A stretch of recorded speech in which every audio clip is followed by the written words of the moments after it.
Hello and welcome to the show. Well, we have a win-win. Kevin Brogan from CoreLogic with all the details in just a moment.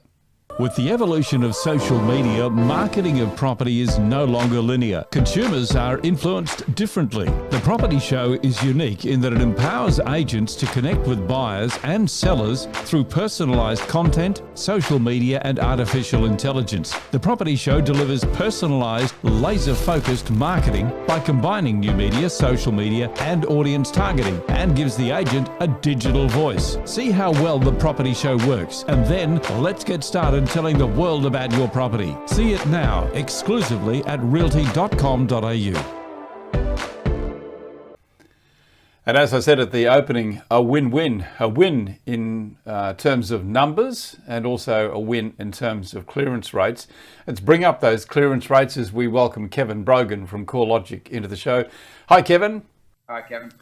Very quickly, we'll just run through the clearance rates for you. As I said, the numbers are definitely up. Clearance rates out of Sydney, 68.5%, Melbourne 65.8%, Brisbane 58.1%, Adelaide 65%, Perth 20%, and good old Canberra leading the nation at 73.3%, giving us a weighted average of 66.1%. Fourth week in a row, Kevin, for Canberra to be topping the country.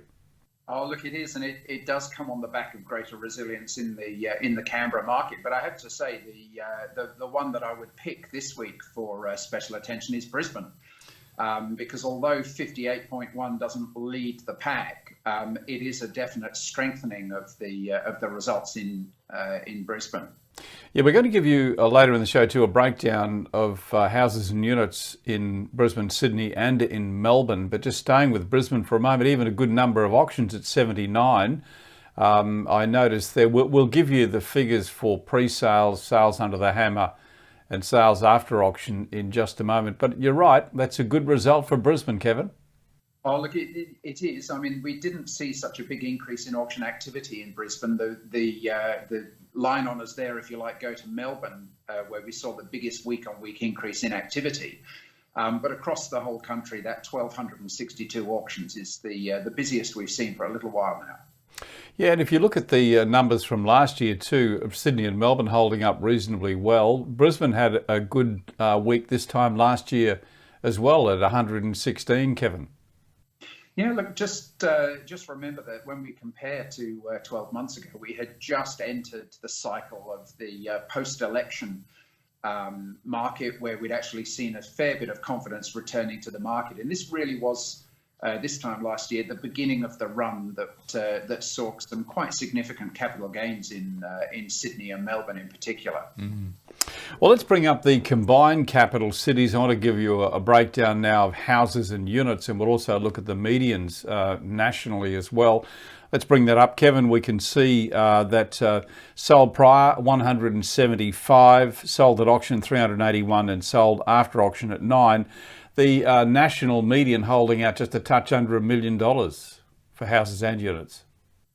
Yeah, look, that's right, and I think for any of our viewers who are looking or who are watching this who aren't in Sydney and Melbourne, I mean, you can see from the previous slide that over 1,000 of those 1,200 auctions were in Sydney and Melbourne, which means that median price on a national basis is still pretty high at $1 million. And of course, the type of property that goes to auction would typically be the higher value houses. So. That's a pretty strong result, and you see units just a little bit lower on the clearance rate there, but still a decent clearance rate with over 400 total auctions of units. That point that you make there about the value in Sydney and Melbourne really highlighted in our next slide. Let's have a look at the Sydney results for houses and units. We reflected earlier that we had a clearance rate of 68.5%. We can see there that the house median is 1,331,000, Kevin. So that obviously does impact on the national result as well. Oh, look, it certainly does, because obviously there are 333 auctions, of which we've got 230 results from Sydney, which will have the highest median price in the country. And as we see, when we highlight the highest sales, as we do each week, you'll see that there are some quite spectacular houses which are taken to auction, and that does tend to force it up. The median house price in Sydney, including private treaty, is in the sort of mid 800,000 range. So it gives you an indication of the types of properties that get taken to auction. And we can see too on that graph as well that sold prior 89 sold under the hammer, 138 3 sold after auction. So still auctions working extremely well, but not quite as well as you'll see in a moment out of Melbourne.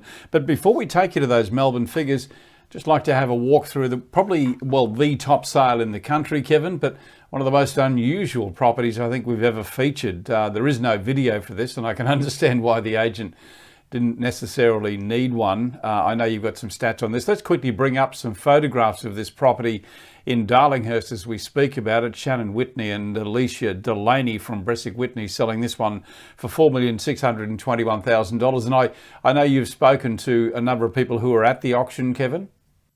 Yes, absolutely. I mean, you can see from the pictures here that this is what can be described as a dilapidated terrace. It's very close to Victoria Street in Darlinghurst. It's only a couple of kilometres southeast of the Sydney CBD.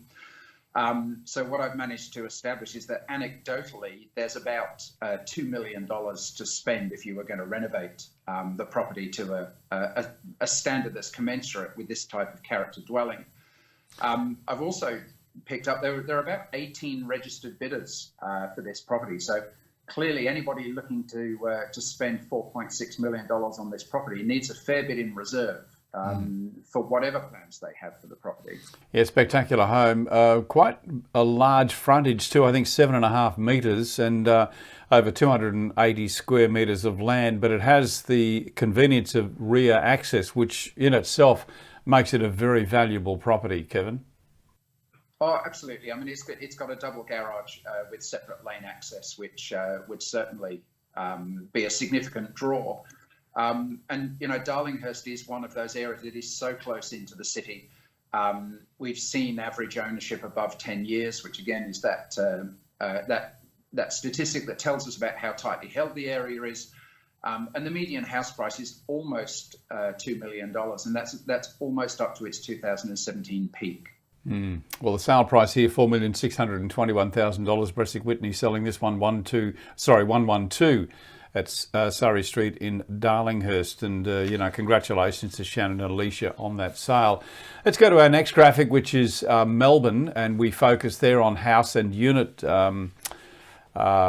sales. We can see, as we said at the start, the Melbourne clearance rate overall was 65.8%.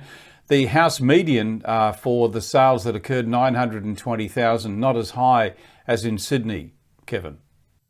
No, that's right. I mean, obviously, when we look at the sub-regions, for example, for Melbourne, we actually see some of the highest performing sub-regions in the more affordable areas. So the Outer East this week had a really high preliminary clearance rate. And obviously in those outer areas, you've probably got more modestly priced dwellings to balance the higher value properties closer in. But you'll see a big difference there. Sorry, Kevin, with the units, you see the clearance rate for units is that much higher, and obviously units have an affordability attraction because they are, as you can see, just below 700,000. So there's a price differential there. Yeah, that's the premium, isn't it? And the results overall in Melbourne, sold prior 71, 198, almost 200 sold under the hammer, sold after auction 4. So a pretty good result out of Melbourne. We'll take you to Brisbane now. We've got a video to show you in just a moment of the top sale out of Brisbane. We'll tell you about that in just a moment.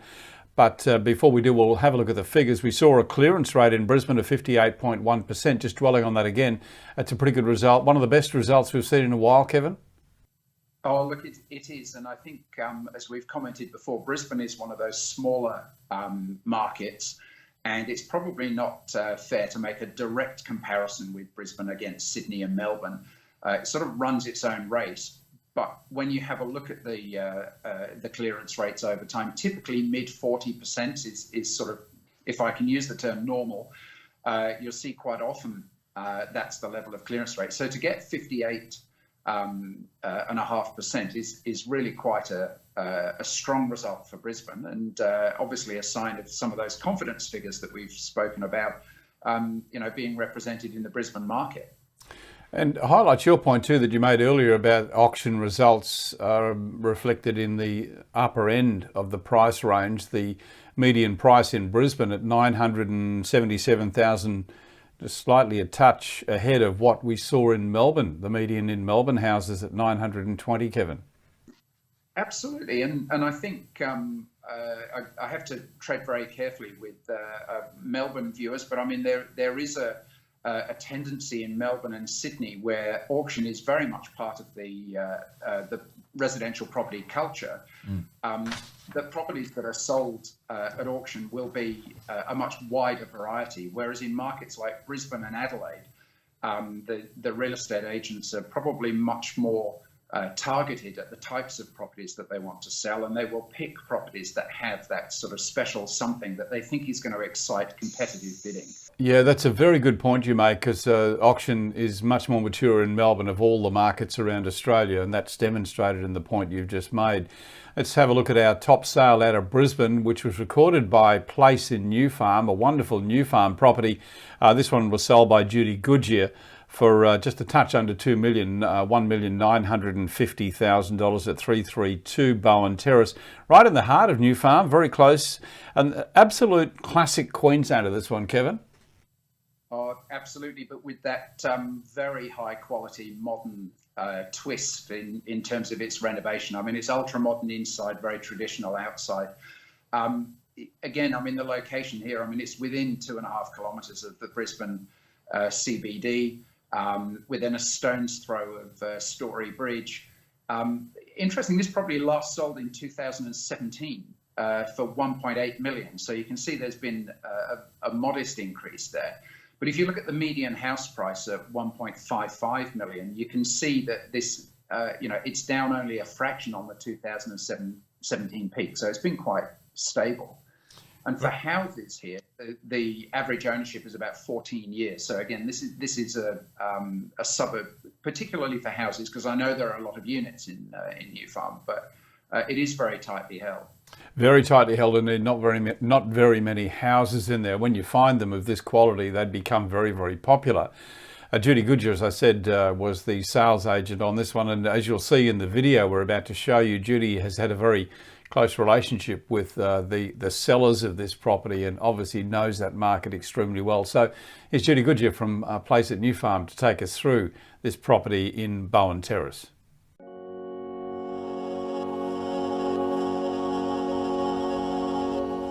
Classic meets modern. It's done so well, and that's what appealed to the owners when they bought it 3 years ago.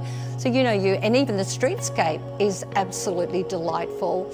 So you walk in and it's beautifully renovated, and the way the classic meets the contemporary.